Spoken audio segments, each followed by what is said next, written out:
This is the condition where the herders, like men, in search of their animals somewhere in the middle of nowhere, they have all this pot and cups, and those two leather sacks, little sacks, they keep tea and salt inside. And you can see the knife there. Instead of a stove, they would use that tripod-like thing in order to put their stove on top of it. So now they are about to make fire. As soon as the fire is there burned, they will put the pot on it and let the water boil. You know, nomadic people don't really bring all that kind of like kitchen stuff with them, just simple stuff. It is like in order to save their time, as they are not really have that kind of possibilities to carry everything with them. So it is easy and simple, still fully functional country purpose kitchen. Not only tea, but they would make meat soup and whatever you can think about it. Same purpose. They also use same things for the hunting purpose also. If you like to know, even sometimes when you do the migration, when you're stopping for a while, a little bit, they would do the same thing just for a lunch break, if you can call it so. It's about to take as least time as possible and be mobile back in. So when you use those trees, little trees, they are already dead trees or branches, which you can easily find in the places like this when you have forest just next to you and rivers flowing right behind those bushes. Maybe you turn around all the way to show the horse grazing still there. Mongolian horses never get fed by fodder or something like that. They just graze like this. If you can see the horse now, he's grazing and he has a saddle on top, which is a traditional Mongolian saddle, which could be not really comfortable for you to ride on, but it is made of wood and leather. That's it. And this kind of landscape is not what people normally think of when they think of Mongolia in the West. As you can see, it's a mixture of forest and grassland. That's because we're about as far north as the Eurasian grasslands go, and probably less than 100 miles in that direction is a border with Russia.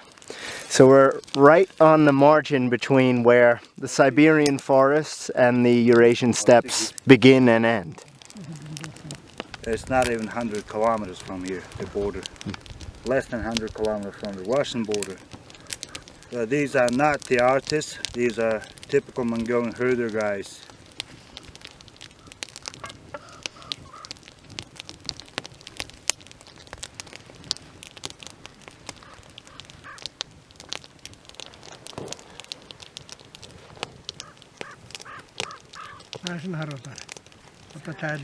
So that leather bags are filled with salt and dry tea leaves, maybe powdered. The sack itself is made of leather, so it is waterproof. It preserves things inside well. It's been used so many years, I don't know, but maybe it's passed through generations. If you don't lose it, of course.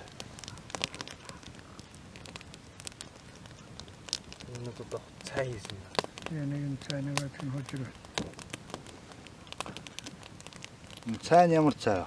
Энэ цай зүгээр Монгол цай. Энэ хард цай юу? Тий.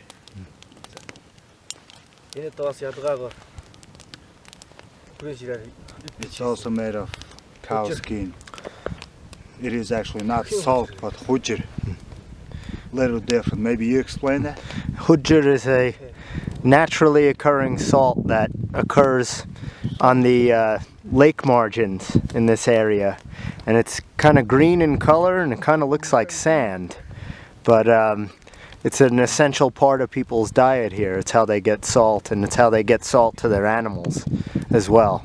So they'll always add it to tea, and they also feed it to their animals, especially during the autumn when the animals really need a plentiful supply of salt to be able to retain their body fat and their body heat during the winter, when their times are the hardest during the winter and spring.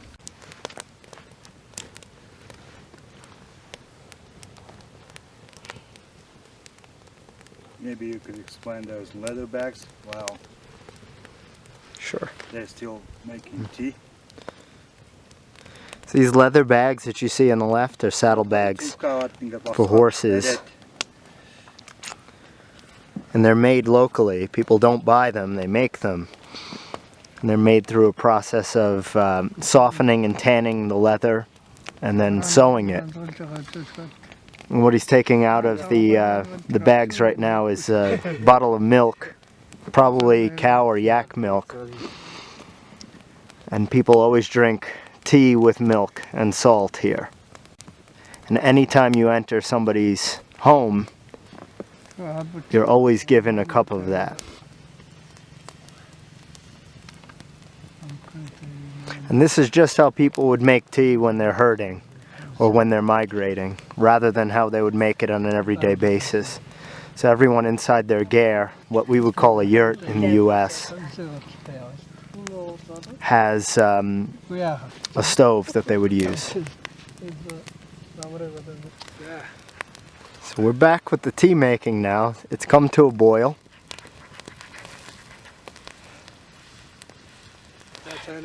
And now you kind of let the tea stew for a little while in the pot before you add milk.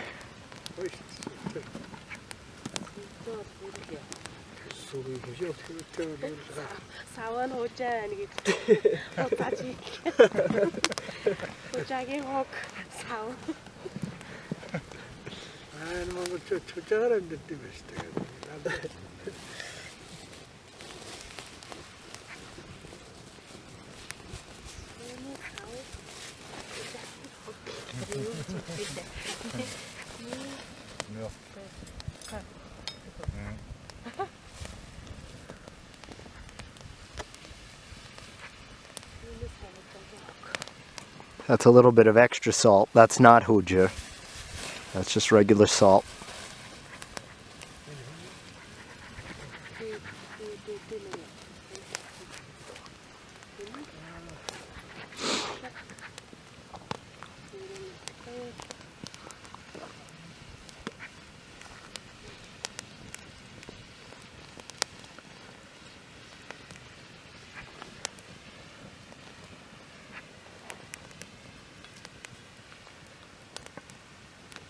술 추우면요.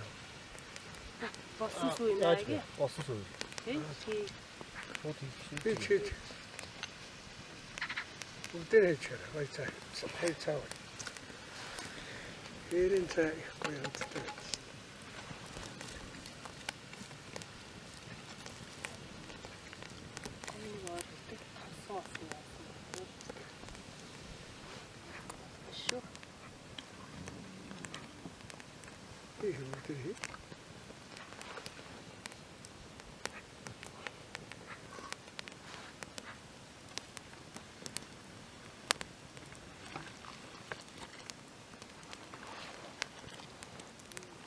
제가 산에가 대쪽을 갖다 해차로. 아니라 틀리면. 아니 또. 니가 이거는. 네. 그 이제 왔을 때도. 또.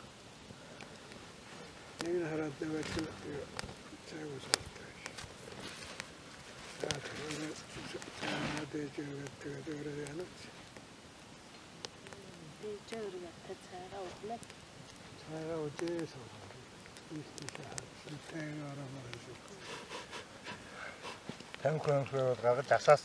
And then you get rid of the tea leaves, and then it's ready to drink.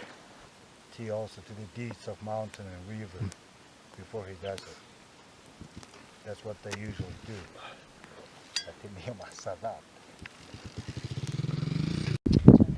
Tanta gigabyte thing.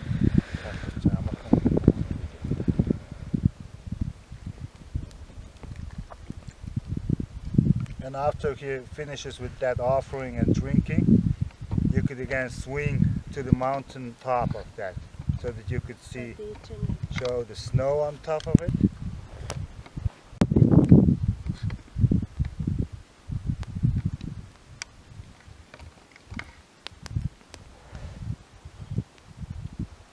And then he starts offering tea to the deeds of mountain and river. 자, 또 팅그랑 갖다 차가 그러긴다.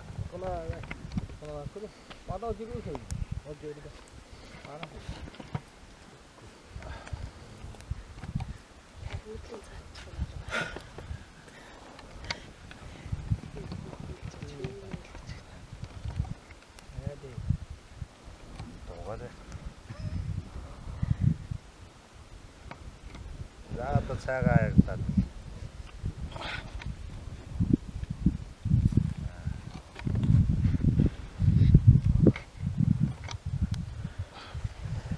And the significance of doing that is that in traditional Mongolian shamanism, the four directions and anything in the natural world is kind of revered for being inhabited by spirits.